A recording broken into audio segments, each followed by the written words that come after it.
तो आज से कुछ समय पहले, मतलब 1 साल पहले, मैं और मेरे ऑनलाइन दोस्त रोज की तरह किसी फालतू चीज पे आर्ग्यूमेंट कर रहे होते हैं कि क्यों हाथी कूद नहीं सकते, और कैसे अगर तुम कंबल से पैर बाहर निकाल के सोते हो तो कोई मॉन्स्टर या चूड़ैल आके तुम्हें कच्चा चबा जाएगी, पर अगर तुम पैर अंदर करके सोते हो तो तुम्हारा कोई कुछ नहीं करेगा। फिर पैर अंदर कर लिया। तू अगली बार मिल, बताता हूँ तुझे। चैन से सोएगा ना अब तू।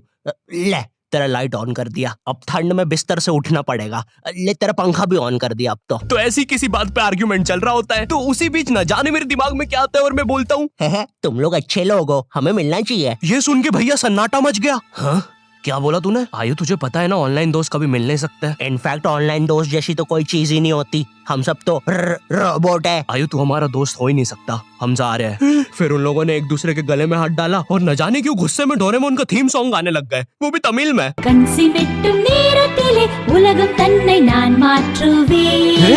क्या? अब नहीं, ऐसा कुछ नहीं हुआ था। सॉरी गाइस, कुछ महीनों से जिंदगी थोड़ी सही नहीं चल रही है, इसलिए ऐसे जोक्स आ जाते हैं कभी कभार। खैर सरप्राइजिंगली मेरे ऑनलाइन दोस्तों ने मेरी मिलने वाली बात को सीरियसली लिया और इसी तरह हमारी Mumbai to Goa trip plan होती है, जो कि दिसंबर में थी। तो अब फास्ट फॉरवर्ड करते हैं सीधा दिसंबर तक ट्रिप का टाइम। तो अब कुछ रीजन की वजह से मुझे मुंबई प्लेन की जगह ट्रेन से जाना पड़ता है। नहीं, मैं एयरपोर्ट पर फटाका लगाता हुआ नहीं पकड़ाया था। थे कुछ रीजंस, थी कि सच में थे। तो मैं रात में ट्रेन में बैठता हूँ और सुबह में मुंबई पहुंच जाता हूँ। अब जो मुंबई पहली बार आता है ना, वो ना अलग अलग चीजों को देख के चौंकता है, जैसे वड्डी वड्डी बिल्डिंग्स, वड्डे वड्डे सुपरस्टार्स। और इधर मैं जैसे ही मुंबई के स्टेशन पे उतरा, ओ बहन की एलिवेटर स्टेशन पे, वो भी भाई साहब इसको एस्केलेटर बोलते हैं। एलिवेटर मतलब आंखों पे भरोसा ही नहीं हो रहा है। मैंने मम्मी को फोटो खींच के भेजी, मम्मी एलिवेटर, वो भी स्टेशन पे। भाई साहब एस्केलेटर होता है। देखो ये हमारे स्टेशन पे नहीं होते हैं, हमें पूरा ब्रिज पैरों से चढ़ना पड़ता है। और मेरे गांव के ब्रिज पता है बादलों में होते हैं। वो ब्रिज को इतनी ऊपर होने की जरूरत भी नहीं है, उसको किसी इंजीनियर ने भी नहीं बनाया है। ये गाँव के लोगों ने मस्ती मस्ती में उसको इतनी ऊपर तक बना के आ गए हैं। अब वो स्टेशन का ब्रिज ना आउटर स्पेस तक पहुंच चुका है। साला कुली लेके भी जाओगे ना तो थोड़ा ऊपर जाके तुम्हारी कुली को भी कुली करना पड़ जाएगा। भाई साहब कुली करना पड़ेगा। अरे किया तो है तुम्हें। अरे आपको नहीं, मुझे कुली करना पड़ेगा। रुको, कुली।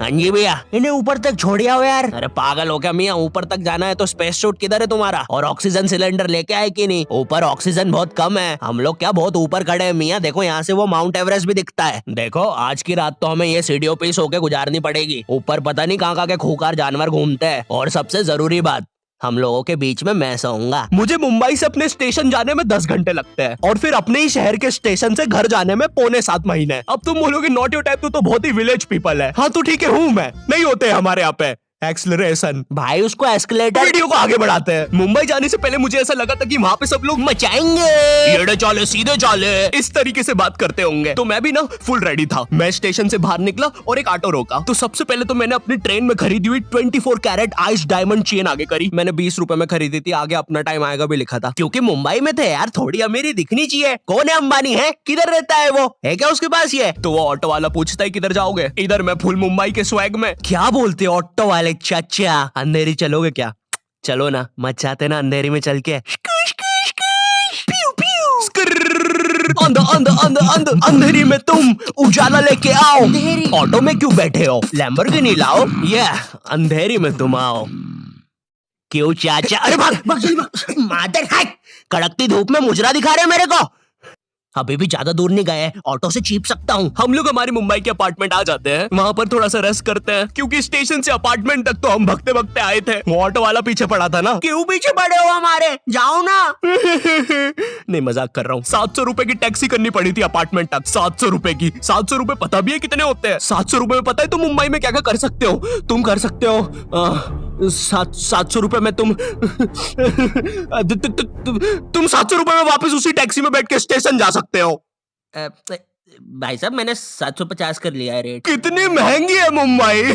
तो अब मैं और मेरा दोस्त डेस्क, हम लोग हमारे बाकी 2 दोस्त से पहले आ गए थे। तो अब हमारे पास कुछ करने के लिए नहीं था। तभी मुझे मेरी एक फीमेल फ्रेंड ने मॉल में मिलने बुला लिया। तो हम लोग जाते हैं मिलने, वापस 700 लगा के। ये मुंबई भी ना। तो मेरी दोस्त ने ना मुझे एक मूवी देखने बुलाया था, अवतार। मूवी में ज्यादा कुछ खास था नहीं, कुछ नीले लोग नंगे होके पानी में भाग रहे होते हैं रोबोट मशीन से बच के। ये मूवी मैंने 3D में देखी थी, ज्यादा कुछ चेंज नहीं हुआ। अब बस वो नंगे लोग मेरे साइड से निकल के भाग रहे थे। हम ये जंग जीत के रहेंगे। सर वो सब तो ठीक है, वो आदमी कौन है? अरे वो हमारी मूवी देख रहा है 3D में। उसे तो मजा ही आ जाएगा जब हम सब नंगे होकर उसके सामने से भागेंगे। मेरी बात सुनो सब लोग, हम लोग उसके बहुत पास से भागेंगे लेकिन उसे टच नहीं करेंगे।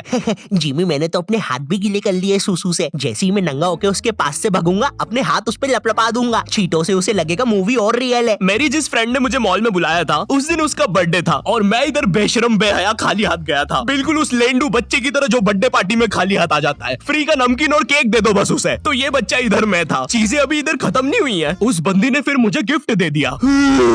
चीजें अब सीरियस हो गई है। दुनिया का सबसे बड़ा क्राइम इधर, ठीक है इधर है, और फिर आता है किसी के बर्थडे पे उनसे ही गिफ्ट ले लेना इधर। पहले तो मुझे समझ में नहीं आया कि ये बंदी मुझे टॉन्ट मार रही है कि सच में गिफ्ट दे रही है। मुझे उस समय इतनी ज्यादा शर्म की अनुभूति और आभास हो रहा था, मेरा मन कर रहा था उठ के भाग जाऊं वहां से।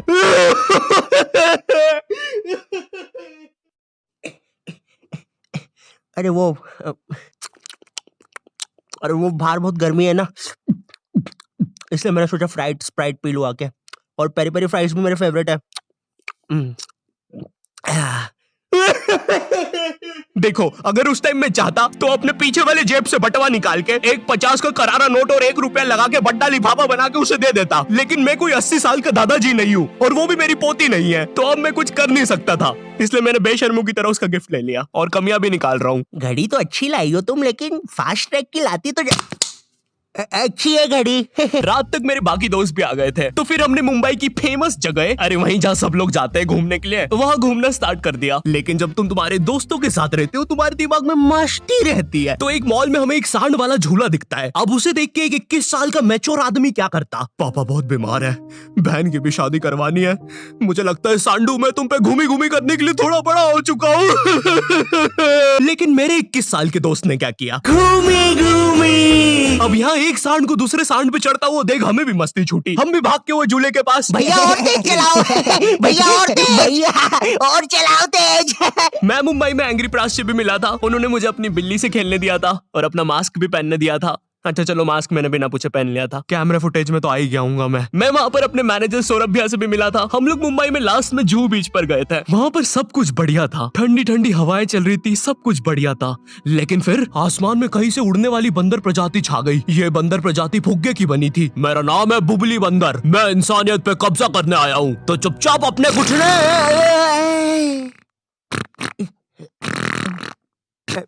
है दोस्त, क्या तुम प्लीज मेरी बूंद में हवा भर सकते हो? मुझे तुम्हारी दुनिया पे कब्जा करना है प्लीज। मुझे कोई दिक्कत नहीं है। कमलेश, कमलेश। हाँ मैंने सुन लिया था पहली बार में ही। कमलेश मैं जानती हूँ हम दोनों ज्यादा क्लोज नहीं है, लेकिन इसका मतलब ये नहीं तुम एक बंदर के साथ संबंध बना लोगे। मैं जा रही हूँ। कमलेश जाने दो उसे, मैं तुम्हें उससे भी ज्यादा चीजें दे सकता हूँ।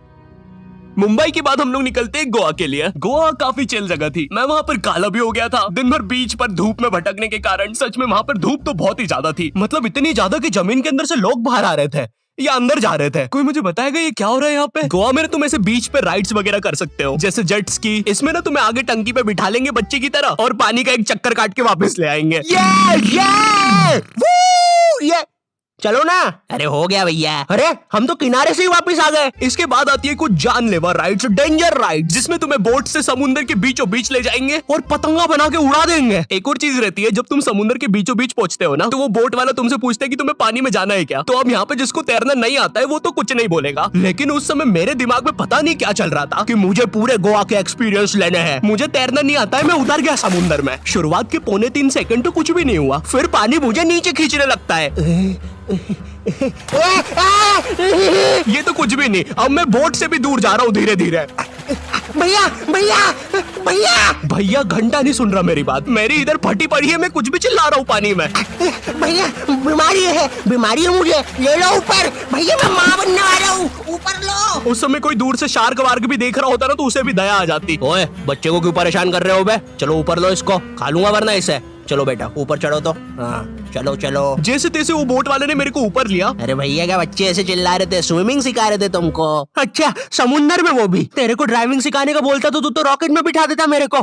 पागल। सबने ना मेरा बहुत मजाक उड़ाया कि पानी में गया बच्चों जैसा रो रहा था, लेकिन वो कहते हैं ना सबका टाइम आता है। हम लोग ना उसके बाद एक बनाना राइड पे जाते हैं जिसपे तुम्हें एक बनाना शेप चीज पे बिठाते हैं और उसे नाव से खींचते हैं और बीच समुद्र में ले जाके फेंक देते हैं। तुम्हें पहले नहीं बताएंगे कि तुम्हें फेंकने वाले हैं। उसने हम सबको लेके गया और फेंक दिया। अब सब मुझसे भी गंदे रो रहे हैं पानी में।